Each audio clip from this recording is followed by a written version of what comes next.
Olá, meus queridos irmãos e amigos, sejam todos bem-vindos mais uma vez aqui no nosso canal, Mundo das Testemunhas de Jeová.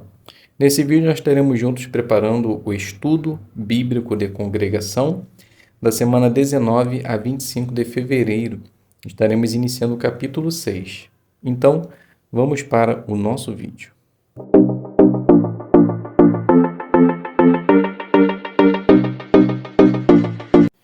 Então sejam todos bem-vindos, é um prazer imenso ter vocês aqui, para agora juntos prepararmos nosso estudo bíblico de congregação. Então já pegue aí o seu livro, seu smartphone e vamos juntos preparar esse estudo. Vamos iniciar no capítulo 6 hoje, que tem o tema Estevão, cheio de favor divino e de poder. Mas nós vamos iniciar fazendo a leitura da introdução. Começou uma grande perseguição contra a congregação. Será que os cristãos do primeiro século permitiram que a crescente oposição os impedisse de dar testemunho sobre o reino de Deus? Muito pelo contrário. Nesta sessão, veremos que a feroz perseguição, na verdade, resultou na expansão da obra de pregação. Então, a introdução do capítulo 6, o que aprendemos do testemunho corajoso de Estevão perante o Sinédrio.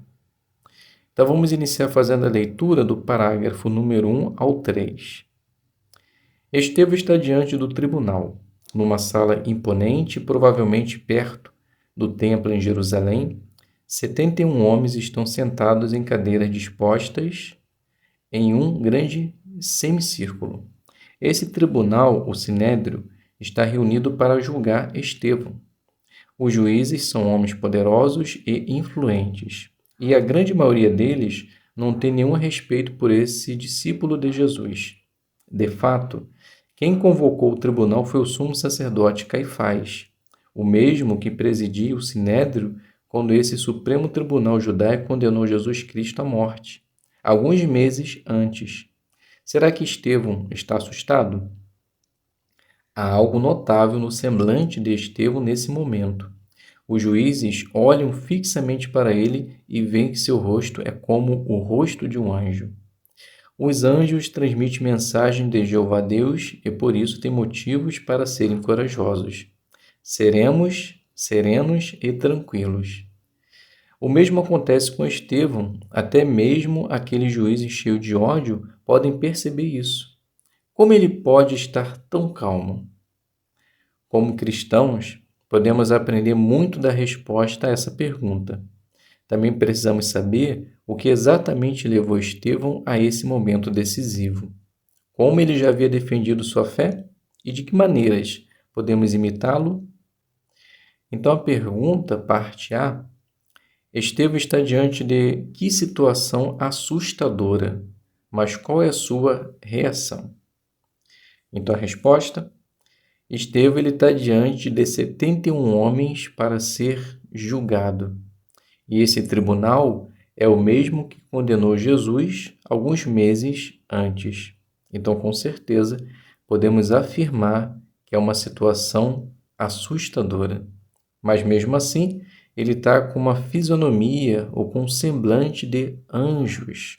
E até mesmo os sacerdotes, eles conseguem perceber isso. Pergunta parte B. Que perguntas vamos considerar? Então a resposta: como ele já havia defendido sua fé e de que maneiras podemos imitá-lo? Então vamos fazer agora a leitura do 4 e do 5 com o subtítulo Atiçaram o povo. Já vimos que Estevão era muito valioso para a recém-formada congregação cristã. No capítulo anterior deste livro, vimos que ele foi um dos 7 homens humildes que prontamente aceitaram dos apóstolos a designação de prestar ajuda.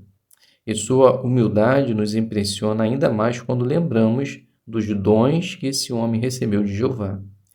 Em Atos 6:8, lemos que ele tinha recebido poder para realizar grandes sinais e milagres, assim como alguns dos apóstolos, e que era cheio de favor divino e de poder. O que isso quer dizer? A palavra grega traduzida como favor divino também poderia ser traduzida como graça. Estevão, pelo visto, lidava com as pessoas de modo bondoso, gentil e cativante. Pelo seu modo de falar, ele conquistava a confiança dos seus ouvintes. Muitos deles ficavam convencidos que ele era sincero e que as verdades que ensinava seriam proveitosas para eles. Estevão era cheio de poder porque o Espírito de Jeová atuava sobre ele. Isso mostra que ele humildemente se deixava guiar por esse Espírito. Em vez de se tornar orgulhoso por causa de seus dons e habilidades, ele direcionava todo o louvor a Jeová e mostrava verdadeiro interesse pelas pessoas com quem falava. Não é de admirar que seus inimigos considerassem uma ameaça. Então a pergunta parte A. Por que Estevão era muito valioso para a congregação?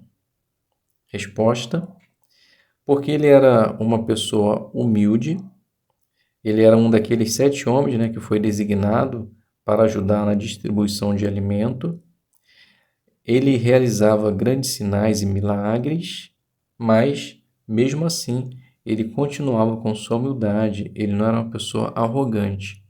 E por meio de sua bondade, gentileza, ele cativava as pessoas e conquistava a confiança de seus ouvintes.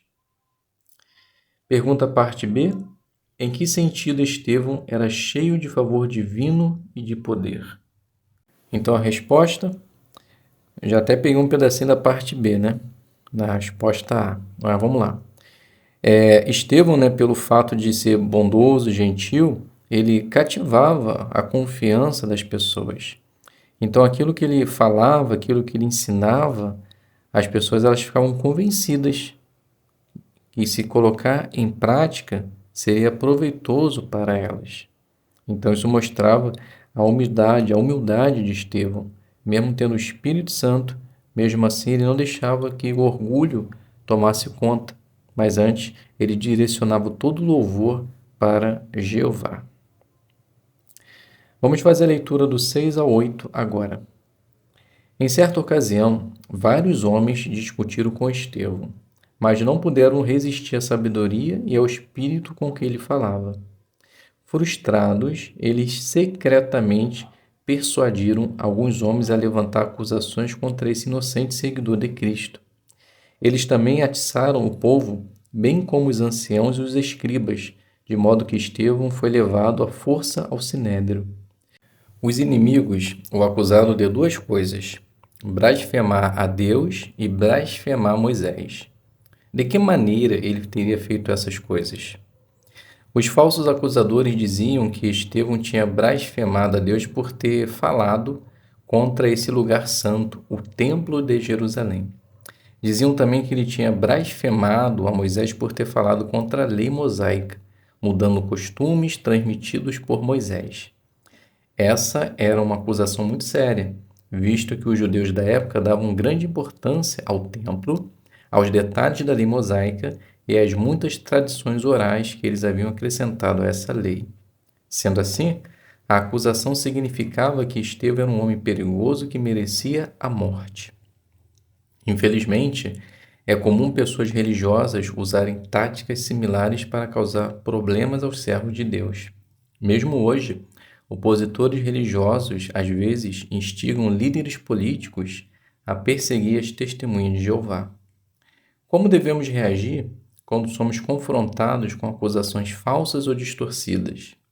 Podemos aprender muito do exemplo de Estevão. Então a pergunta parte A. Que 2 acusações os inimigos de Estevão levantaram contra ele e por quê?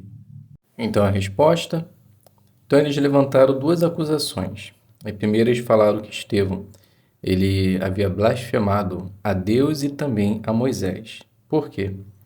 Porque contra Deus por ter falado no lugar santo e contra Moisés por ter falado mal da lei mosaica. Então esses homens eles davam muito valor ao templo e à lei mosaica, incluindo outras que foram acrescentadas. E também eles queriam calar a voz de Estevão pelo fato dele defender a Cristo e transmitir as boas novas. A parte B, por que o exemplo de Estevão é de ajuda para os cristãos de hoje? Então a resposta, porque hoje também é comum pessoas religiosas usarem táticas similares para causar problemas aos servos de Deus. Então, opositores religiosos eles podem instigar líderes políticos a perseguir as testemunhas de Jeová. Então, por meio do exemplo de Estevão, nós vamos aprender como devemos reagir quando somos confrontados com acusações falsas ou distorcidas.